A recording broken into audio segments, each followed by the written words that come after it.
Começou, tá? Boa tarde. O tema da gente é do endócrino. Pode passar. E o timo ele faz parte de dois sistemas, o sistema linfático e o sistema endócrino. No sistema linfático, ele vai atuar na parte da imunidade. Ele vai maturar os linfócitos T, que são produzidos na medula, e na parte endócrina, ele vai produzir hormônios, que é a timolina, a timosina, a timopoetina, e ele também sofre, ele tem uma correlação com alguns outros hormônios, como o caso do GH. E outros hormônios no eixo hipotálamo hipofisário. Exato. Outra coisa é que o timo, ele é uma glândula que com o tempo ele vai evoluir. Ele começa a ser formado durante a gestação. Nos bebês, nas crianças, ele é grande e com o tempo ele vai começar a diminuir.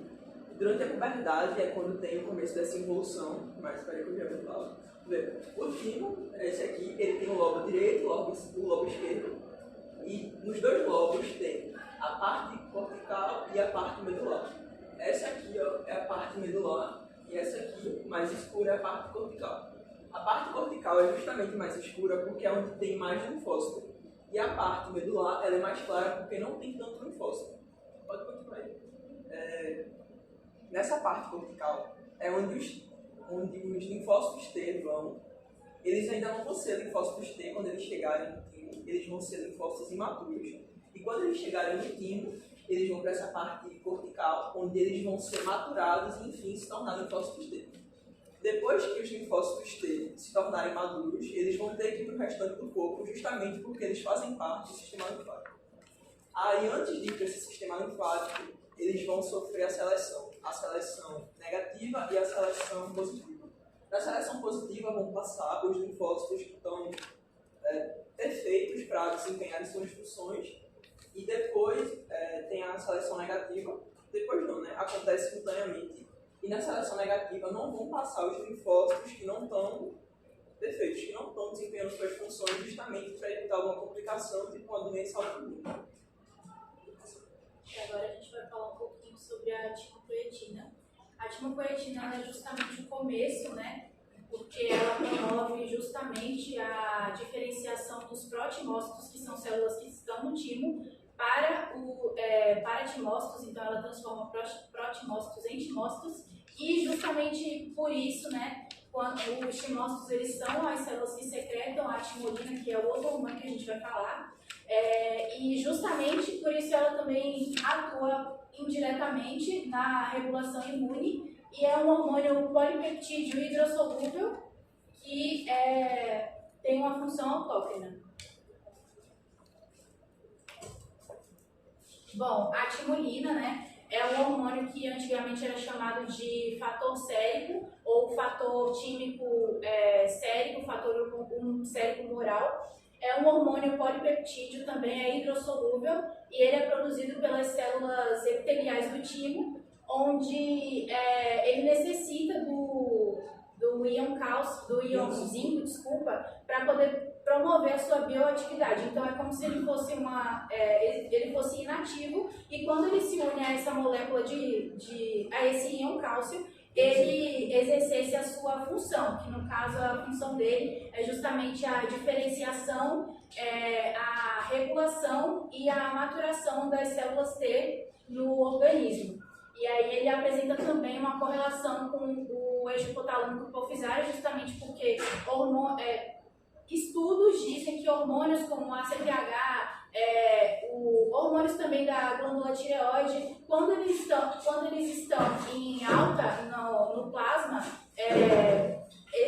foram feitos estudos e a timolina também estava em alta. Então a gente não sabe se é porque eles foram secretados e estão em alta que ela estava em alta, ou se era porque ela era secretada e promovia essa elevação desses hormônios no plasma. Ou seja, a gente sabe que tem uma relação com o eixo hipotálamo hipofisário, só que não tem nenhuma pesquisa que explique como é que isso acontece. Você for ver o outro trabalho da gente, que tem muita coisa sobre o timo, só que tem pouca pesquisa que explique de fato como é que tudo isso acontece. Isso, e também, né, como está dizendo ali, ela se autorregula. Então, quando ela está ela atua por feedback negativo, né, circuito fechado, feedback negativo, e aí quando ela está em alta no plasma, ela manda um sinal para o timo e esse diminui a sua secreção.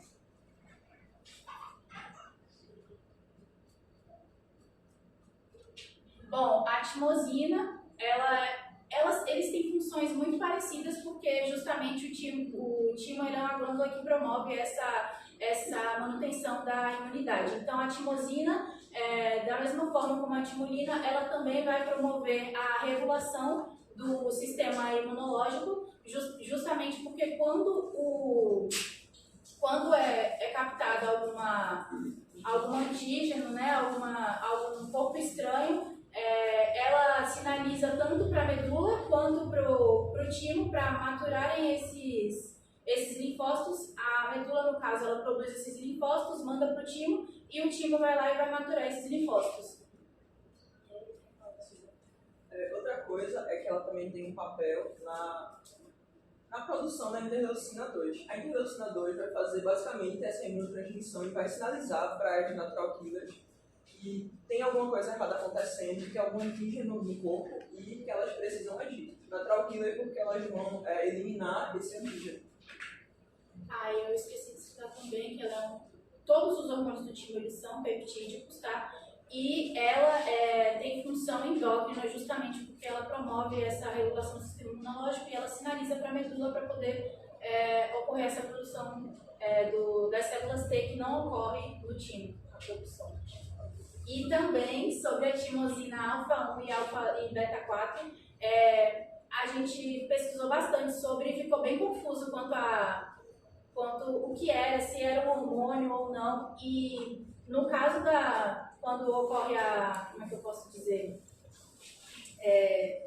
A deficiência da timosina no organismo, tem essa suplementação exógena por meio de fármacos com a timosina alfa 1 e beta 4. E aí, né, a gente sabe que o timo também está envolvido na parte de crescimento e ele,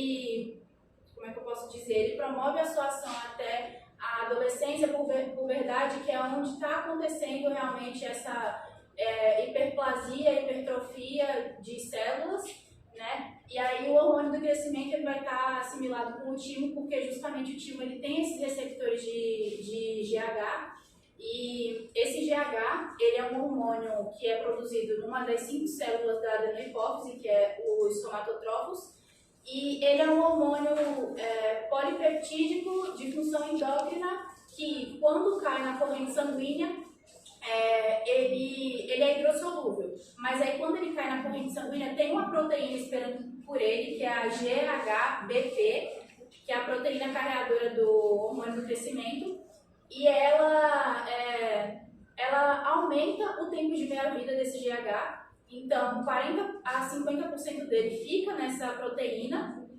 e aumenta esse tempo de meia-vida, e os outros 50% fica livre para desempenhar o seu papel nas células. E aí essa seria a sua função direta, porque aí ele age na célula-alvo, justamente sendo carreado pelo sangue livremente ou pela presa à proteína, né, com liberações de pouco a pouco. E aí essa seria uma ação direta, só que também tem a ação indireta, que é pela produção de somatomedinas, que também são chamadas de IGF-1 e IGF-2. Aqui a gente vai dar mais ênfase a IGF-1. Por quê? Porque quando esse GH ele cai na corrente sanguínea e ele chega ao fígado, ele eleva a produção desses hormônios, e esses hormônios justamente vão ser secretados pelo fígado, caem na corrente sanguínea também, e esses sim são carreados por uma proteína, e 99% deles está ligado a essa proteína, que é a IGF-BP, e aí eles também vão exercer essa atividade de diferenciação e crescimento celular, assim como o GH, só que é uma ação indireta do GH, porque ele vai estimular outro receptor e outra produção,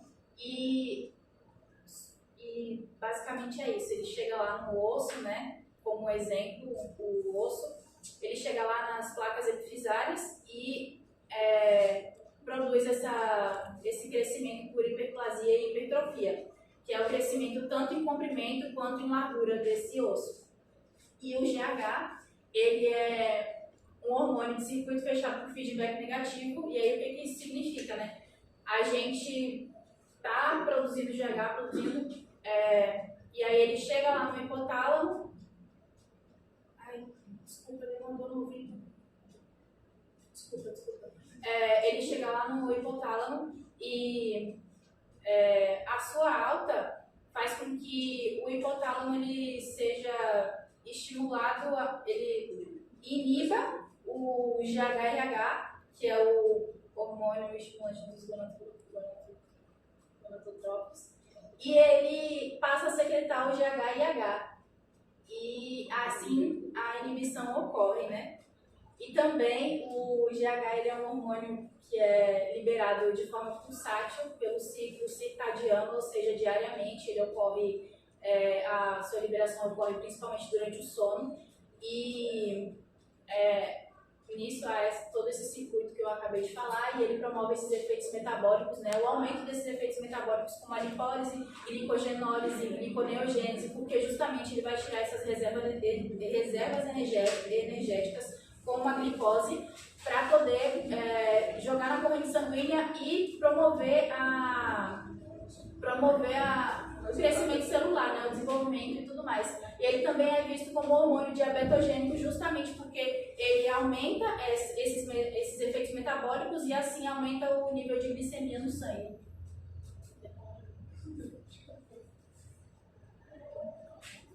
E aí ele promove, né, a hipertrofia, a hiperplasia, como eu já tinha falado, o crescimento dos ossos longos, como eu dei o exemplo, e também pela diferenciação do crescimento celular, ele promove a síntese de proteínas, DNA e RNA. É só uma explicação que ela já falou. Da retroalimentação negativa do GH, a gente não tinha exemplo com a hipótese com o timo junto, por exemplo. E aqui está o cortisol. O cortisol é liberado diariamente, geralmente quando a gente acorda. Só que quando acontece alguma situação de estresse, esse cortisol vai sofrer uma alta e ele acaba inibindo outros sistemas. O eixo hipotalâmico hipofisário vai inibir a produção do timo, e quando ele está alto, ele vai acabar inibindo a produção do timo. Por isso que sim, pode continuar. Eu vou recomeçar do começo. Quando o cortisol está alto e a gente passa por alguma situação de estresse, ele vai inibir outros sistemas, como o eixo hipotalâmico hipofisário e o timo. No caso, quando a gente está passando por algum estresse, o timo vai perder suas funções. Os timócitos vão parar de ser sintetizados, os hormônios do timo vão parar de ser sintetizados também, e basicamente a imunidade vai diminuir. Por isso que quando a gente está estressado, nessa semana de prova, todo mundo está com a imunidade baixa, por conta da alta de cortisol.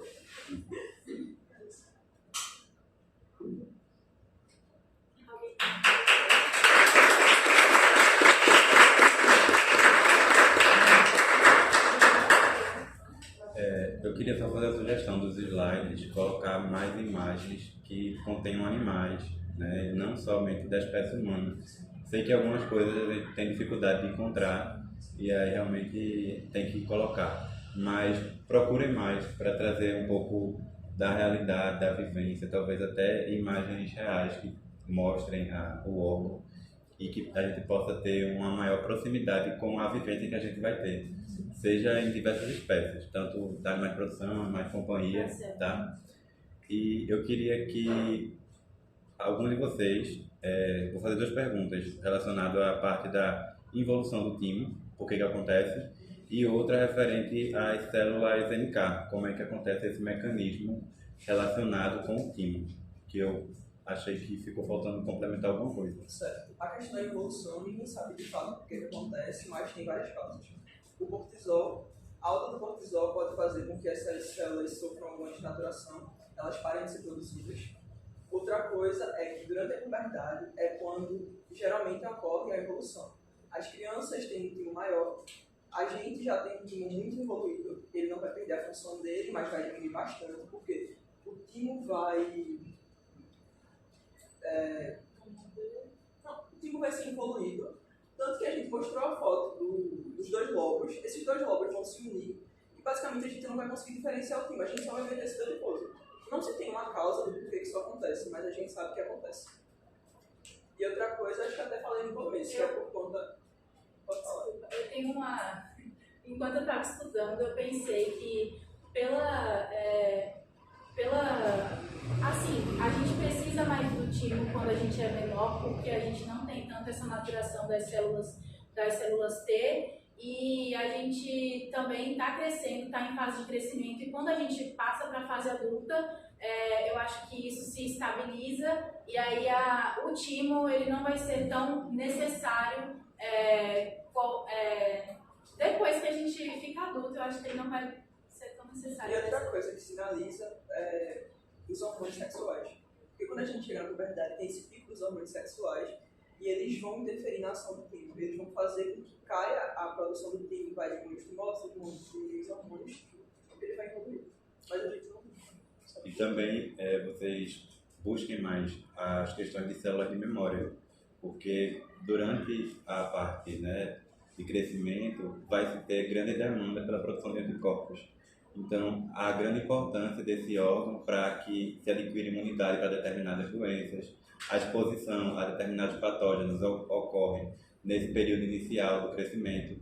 Então, por isso que a gente também tem que correlacionar as células de memória que vão estar envolvidas nesse processo. A importância, como você falou, do início. E aí, só para concluir, eu queria que comentasse um pouco a respeito das células NK. Eu acho que é justamente por isso que você falou. O NK tem função com imunidade inata. Então, o timo, obviamente, vai sinalizar para que elas sejam...